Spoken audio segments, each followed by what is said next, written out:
നമസ്കാരം, സ്ട്രൈക്ക് ടോക്കറാണ്.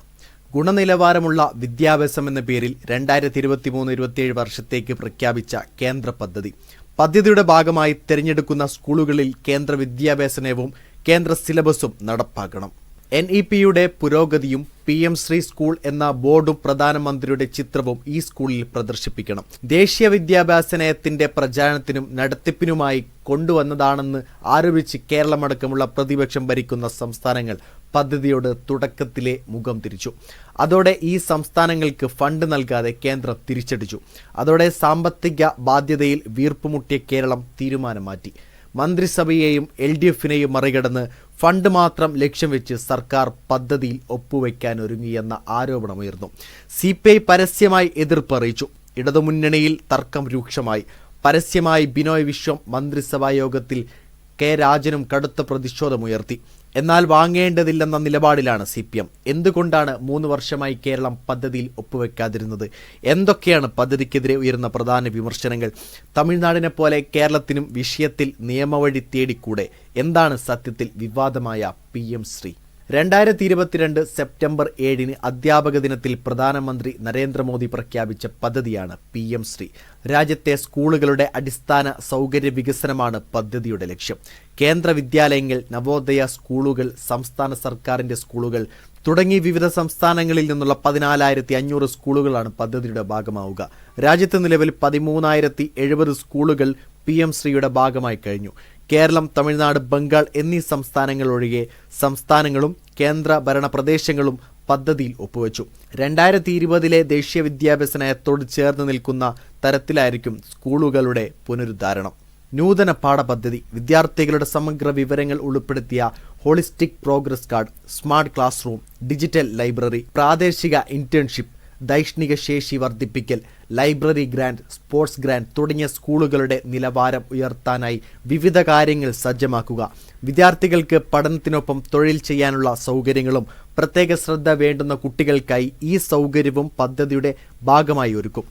5 വർഷത്തേക്ക് 27,360 കോടി രൂപ ചെലവ് വരുന്ന പദ്ധതിയിൽ 18,128 കോടി കേന്ദ്ര വിഹിതവും 9,232 കോടി സംസ്ഥാനങ്ങളുടെ വിഹിതവുമാണ്. 7 സ്കൂളുകൾ നവീകരിക്കാനുള്ള മൊത്തം ചെലവിന്റെ 60% കേന്ദ്രവും 40% സംസ്ഥാനവും വഹിക്കും. തെരഞ്ഞെടുക്കപ്പെടുന്ന സ്കൂളുകൾക്ക് പ്രതിവർഷം 85 ലക്ഷം മുതൽ 1 കോടി രൂപ വരെ വിവിധ പദ്ധതികൾക്ക് ലഭിക്കും. സ്കൂളുകളുടെ തെരഞ്ഞെടുപ്പിന് ചില മാനദണ്ഡങ്ങളുണ്ട്. കേടുപാടുകളില്ലാത്ത സ്കൂൾ കെട്ടിടം, തകരാറില്ലാത്ത പ്രവേശന റാമ്പുകൾ, ആൺകുട്ടികൾക്കും പെൺകുട്ടികൾക്കും കുറഞ്ഞത് 1 ടോയ്ലറ്റ് വീതം തുടങ്ങിയ സൗകര്യങ്ങളുള്ള സ്കൂളുകൾക്ക് ഓൺലൈനായി അപേക്ഷിക്കാം. അപേക്ഷിച്ച സ്കൂളുകൾക്ക് സ്കോറിംഗ് നൽകും. നഗരപ്രദേശങ്ങളിലെ സ്കൂളുകൾ 70% സ്കോർ നേടണം. ഗ്രാമീണ മേഖലയിൽ 60% മതി. ഒരു ബ്ലോക്ക് റിസർച്ച് സെന്ററിന് കീഴിൽ പരമാവധി 2 സ്കൂളുകളെയാണ് പദ്ധതിയിൽ ഉൾപ്പെടുത്തുക. ഇനി കേരളം പദ്ധതിയുടെ ഭാഗമായാൽ രാജ്യത്തെ കേന്ദ്ര വിദ്യാലയങ്ങളടക്കമുള്ള കേന്ദ്ര സർക്കാർ സ്കൂളുകളിൽ പദ്ധതി ഇതിനോടകം നടപ്പിലാക്കിയിട്ടുണ്ട്. കേരളത്തിന് പുറമെ തമിഴ്നാട്, പശ്ചിമ ബംഗാൾ, ഒഡീഷ എന്നീ സംസ്ഥാനങ്ങളാണ് പദ്ധതിയിൽ ഒപ്പുവെക്കാനുള്ളത്. പദ്ധതിയിൽ ചേർന്നാൽ പുതിയ കേന്ദ്ര വിദ്യാഭ്യാസ നയം നടപ്പാക്കേണ്ടി വരുമെന്നതാണ് ഈ പ്രതിപക്ഷ കക്ഷികൾ ഭരിക്കുന്ന സംസ്ഥാനങ്ങളുടെ എതിർപ്പിന് കാരണമായി ചൂണ്ടിക്കാട്ടുന്നത്. കേരളം PM ശ്രീ പദ്ധതിയുടെ ഭാഗമായാൽ സംസ്ഥാനത്തെ 168 BRCകളിലെ പരമാവധി 336 സ്കൂളുകൾക്കാണ് പ്രയോജനം ലഭിക്കുക. പദ്ധതിയിൽ കേരളം ഒപ്പുവെക്കാതെ കേന്ദ്ര വിഹിതമായി സംസ്ഥാനത്തിന് കിട്ടേണ്ട 1,500.27 കോടി നൽകില്ലെന്ന് ഈ മെയ് മാസം കേന്ദ്രമന്ത്രി ധർമ്മേന്ദ്ര പ്രധാൻ വ്യക്തമാക്കിയിരുന്നു. രാവിലെ ഒപ്പുവെച്ചാൽ വൈകിട്ട് ഫണ്ട് എന്നതായിരുന്നു അദ്ദേഹത്തിന്റെ നിലപാട്.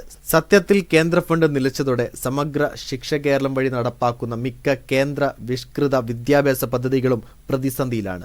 PM ശ്രീ ഫണ്ട് ലഭിച്ചില്ലെങ്കിൽ സൗജന്യ യൂണിഫോം, പാഠപുസ്തകം, കോംപോ school library grant, sports grant, ഭിന്നശേഷി കുട്ടികൾക്കുള്ള ഗ്രാന്റുകൾ, പെൺകുട്ടികൾക്കുള്ള സ്റ്റെപ്പൻഡ്, ഭിന്നശേഷി കുട്ടികൾക്കുള്ള മെഡിക്കൽ സഹായ ഉപകരണങ്ങളും തെറാപ്പി സേവനങ്ങളും, അധ്യാപക പരിശീലനം, ജീവനക്കാരുടെ ശമ്പളം തുടങ്ങിയ ഒട്ടേറെ പദ്ധതികളെ ബാധിക്കും.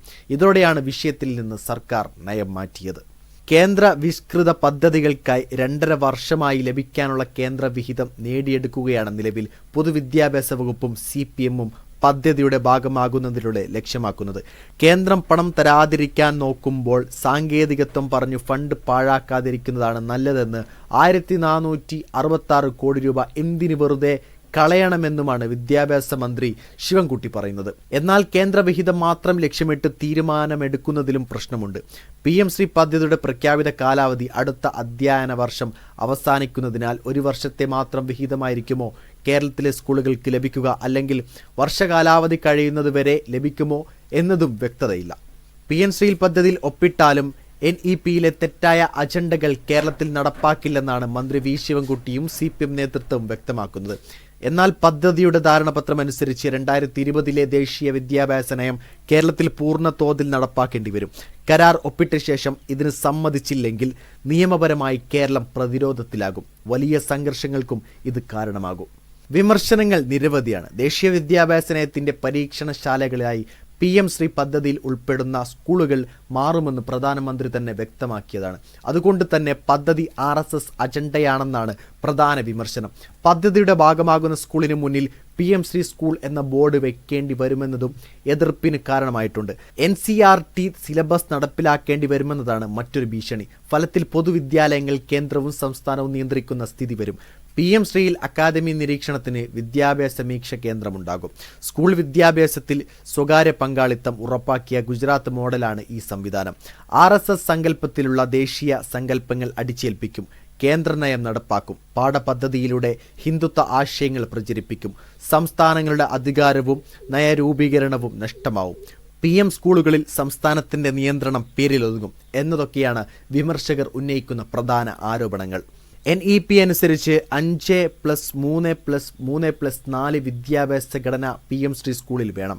ആദ്യഘട്ടം സ്കൂളുകൾ മുതൽ LKG UKG 2 വരെ രണ്ടാം ഘട്ടം 3, 4, 5 ക്ലാസുകൾ, 6, 7, 8 മൂന്നാം ഘട്ടം, 9 മുതൽ 12 വരെ നാലാം ഘട്ടം എന്ന ഈ ഘടന കേരളം അംഗീകരിച്ചിട്ടില്ല. കേരളം മികച്ച അടിസ്ഥാന സൗകര്യങ്ങളോടെ കെട്ടിപ്പടുത്ത സ്കൂളുകൾ NEP നടപ്പാക്കാനുള്ള കേന്ദ്രങ്ങളായി കേന്ദ്രത്തിന് വിട്ടു നൽകേണ്ടതുണ്ടോ എന്നാണ് CPI ചോദിക്കുന്നത്.